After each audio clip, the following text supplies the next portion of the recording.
To see you again. Stay home, stay safe. 10th class, first lesson name is nutrition. What is nutrition? The food which we take for our growth and development. The food which is used for our growth and development, which is helpful for our growth and development, they are said to be nutrition. Or nutrients are essential to our normal functioning of the human body. Based on that, nutrition is divided into two types. One is autotrophic nutrition, second one is heterotrophic nutrition. Coming to the first one, that is autotrophic nutrition. Here, auto means own or self. Own or self. Trophic or troph means feed. Troph means feed. That means the organisms which prepare their own food material, which did not depend on other organisms for their food. They are said to be autotrophic organisms. Example, plants. Plants are the examples for autotrophic nutrition because plants did not depend on other organisms. They obtain the food with the help of the sunlight, carbon dioxide, water, in the process of photosynthesis. Like that, they prepare their own food material. They did not depend on other organisms for their food. In the earlier class, we discussed about the autotrophic nutrition. Second one is heterotrophic nutrition. Here, hetero means different or other. Hetero means different or other. Different or other. Again, trophic means feed. Again, trophic means feed. Heterotrophic organisms means the organisms which depend on other organisms for their food. They cannot prepare their own food materials, so that only they depend on other organisms for their food. They are said to be heterotrophic nutrition. Examples for heterotrophic nutrition: animals depend on other organisms like plants or other animals for their food, isn't it? So that they are said to be heterotrophic nutrition examples.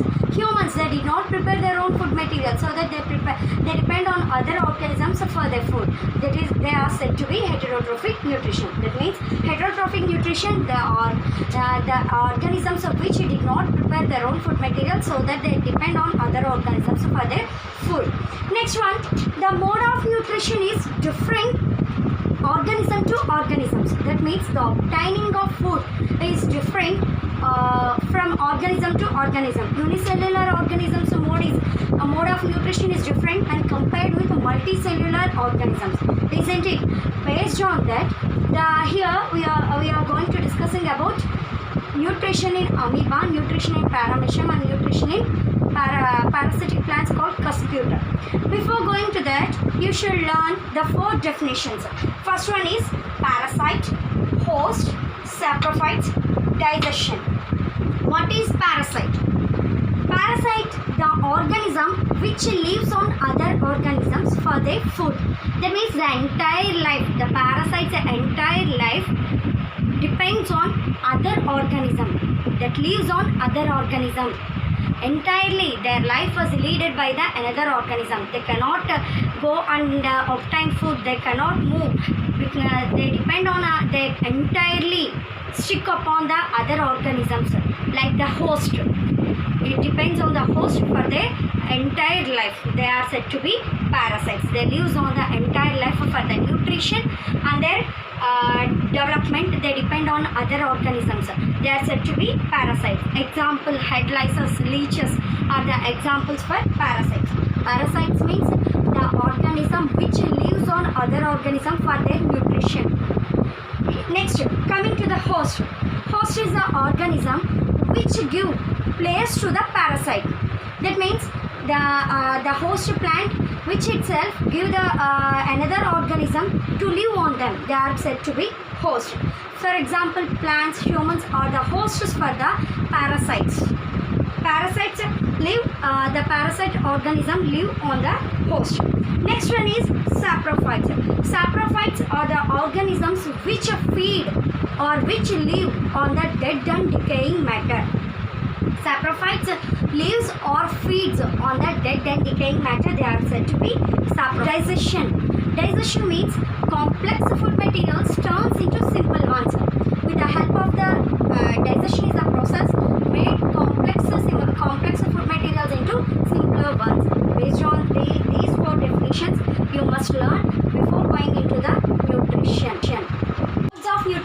already we know about that. Different organisms shows different modes of nutrition based on that.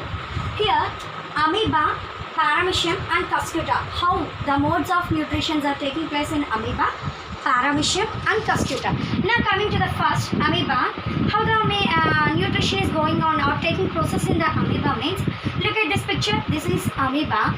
Amoeba contains a fluid, inside the fluid called cytoplasm, and the one dot called as food vacuole.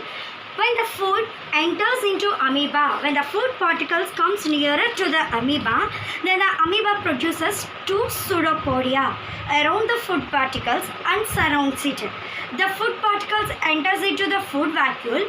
Food vacuole contains digestive enzymes, break down the complex materials into simpler ones. Then the digested food particles diffuses in the cytoplasm. The remaining waste material sends out through the membrane or layer of the cell through the thrown out of the side of the body. That means, clearly observe, first amoeba, when the food particles coming nearer to the amoeba, it traps the food particles with the help of the pseudopodia, and the food particles enters into the food vacuole. In the food vacuole we have the digestive enzymes. In the food vacuole we have the digestive enzymes. With the help of the digestive enzymes, the complex food material turns into simpler ones. Then the food particles, after entering into food vacuole in the amoeba, digestive particles diffuses into the cytoplasm. That means digestive particles mix in the cytoplasm. The waste materials comes out through the cell out of the membrane from the amoeba. That means it didn't have any special organelles to send out the digestive particles, so that only amoeba sends waste materials through the membrane. Like this mode of nutrition is taking place in amoeba. Next one is paramecium. Paramecium is a unicellular organism. Paramecium is a unicellular organism, and it looks like a slipper in shape. So it is also called as slipper animalcule. So it is also called as slipper animalcule. Its structure is slipper in shape, so that only paramecium is also called as slipper animalcule.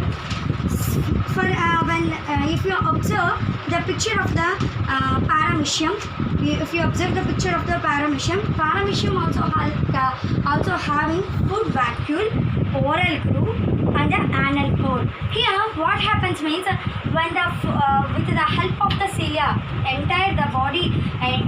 paramecium entire body is presented with the cilia, which are helpful for the movement of the body. Paramecium entire body is covered with the surface of the entire surface cilia, which are helpful for the movement of the paramecium.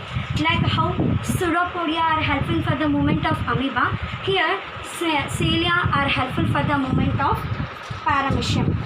Paramecium have one specific spot called oral groove. With the help of the pseudopodia, the food enters into specific spot called oral groove. Then the food enters into the paramecium. Then it ingests into the oral groove. It ingest the food materials. Ingest means entirely enters into the mouth of the paramecium. Entirely enters into the body of the paramecium. Then the digestive food materials or food particles diffuses into the cytoplasm through the food vacuole. Next, waste materials or unwanted materials, undigested particles comes out through the anal pore. It has an anal pore. With the help of this pore, the waste materials comes outside from the paramecium.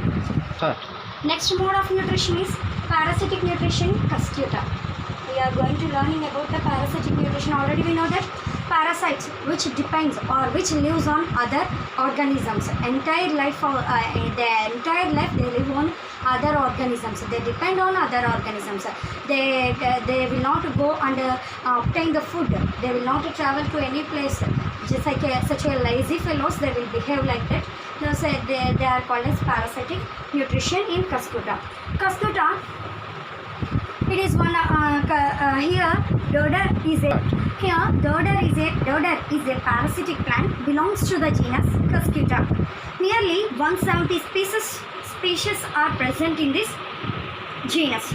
These are the characters of Cuscuta is leafless plant. The leaves are not present in this. It is a twining around the host plant. It is a parasitic plant. The dodder plants have very small amount of chlorophyll. In some cases, chlorophyll is absent. Then how can it obtain its food? Yes, you are right. Based on the host plant, it obtain the food. Why? It is a parasitic plant. It absorbs the food through the hostoria, which are root-like organs that penetrates towards the tissue of a host plant and even may kill it. The slender string-like stems of the dodder may be yellow, orange, or green. Yellow, orange,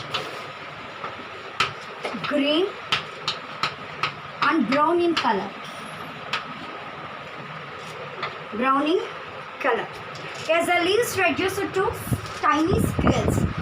We already know that leafless plant, so that only leaves are reduced to scales.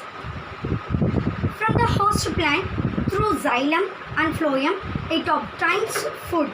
Hostoria draws water from the xylem of the host plant and nutrients are drawn from the phloem.